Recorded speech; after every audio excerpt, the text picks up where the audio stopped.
I want to come back to the cave, and you talked about ayahuasca and having that experience beforehand. I don't know how many years before. That was probably 5 or 6 years, yeah.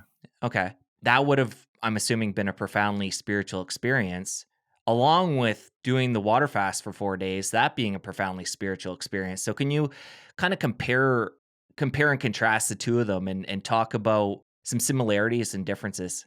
There are many, many different ways to reach altered states, and you've read my book, Game Changers, where I've interviewed, 500 people who've done big things in the world. What do you guys all agree on?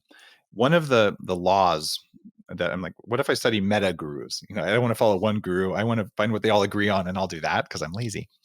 And one of the rules was get out of your head, right? And fasting is a tried and true way, especially on a longer fast for longer than usually 36 hours or so. You start just kind of getting a little bit floaty, right? That's one way to do it, but it's relatively gentle unless you're going to do a long fast.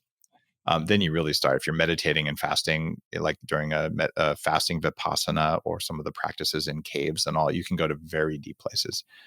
Ayahuasca, it kind of kicks you there really quickly.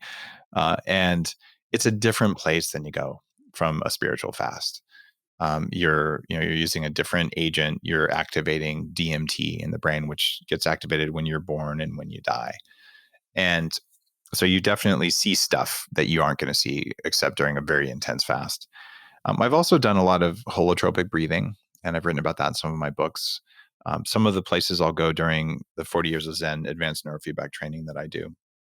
Um, I have seen more, intense spiritual stuff from neurofeedback and holotropic breathing than I did from ayahuasca or fasting. But they're all in that same quadrant of the map around spiritual practices where you develop awareness of yourself, and you probably see stuff that you can't rationally account for. And if you are rational about it, you just realize the universe is way more interesting than you believed it to be. And this is where a lot of cutting edge neuroscience is going. And certainly where I'm going with my neuroscience company is that studying human consciousness has been the hardest thing to do because we're immersed in our own consciousness.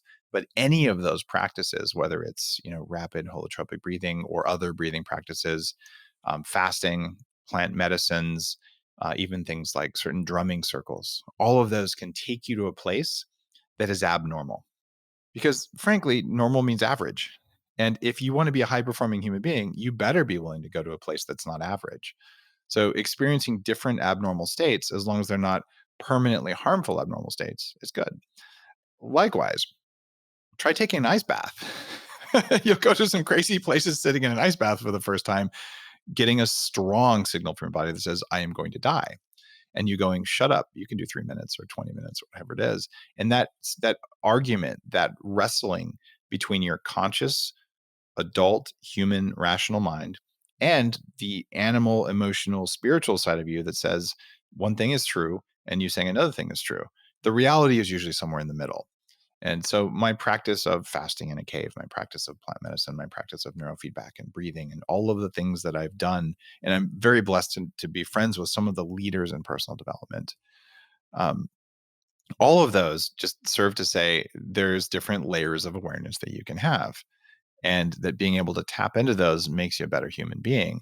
But denying their existence based on the idea that you've been taught they can't exist, that doesn't seem to serve you very well, because the type of creation that I do in the world, changing the language around health. Like how many times you heard hack your health or upgrade your biology? I did that, right? We really have changed the level of control that we all believe that we have over ourselves, that it's now okay to assert control over your body. Whereas before it was sort of like you just wanted to be thin, but it was more like you were a victim of the food. And so we now are way more in charge of ourselves. That kind of stuff, that's a personal development practice, right? And now the challenge is you could meditate for 2 hours a day for the rest of your life.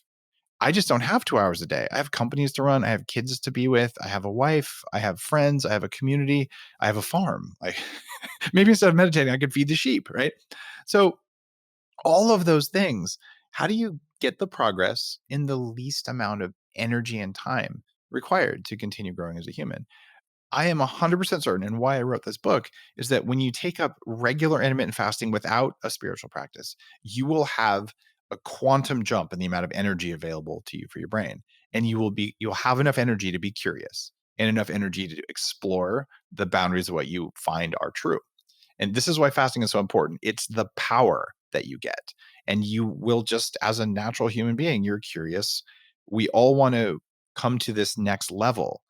And this ties back to Abraham Maslow's hierarchy of needs. A lot of people have heard of this, and that, oh, we need food and shelter and safety and love and things like that.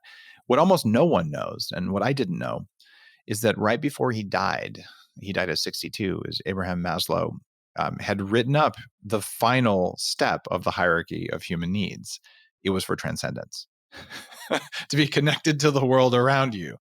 And the guy who discovered this in his writings is named Scott Barry Kaufman, who is a guest on Bulletproof Radio. I think he's at Columbia, one of the big universities. And I believe that this is just part of it. We just don't have the power to get to the next level if we eat all the time or if we eat the wrong stuff all the time. And that's why intermittent fasting matters, because it will give you the power to choose your path to become a better, more evolved human being. It's that big of a deal. And that's why it's worth a book. And that's why it's worth the time it takes to read it. This is not a book that says step 1, don't eat. Step 2, it's good for you. We know these to be true. How do you do it? How do you do it in a busy life? And when you choose to use it as a spiritual practice, how do you do that? And it's just a different thought process than, oh, just do something that's good for you. Like, you can tell people to exercise every day is good for them. A, it probably isn't if it's heavy exercise. And B, only 8% of people will do it anyway because it's not pleasant. I want to make intermittent fasting more pleasant than having breakfast. And I think I've done it.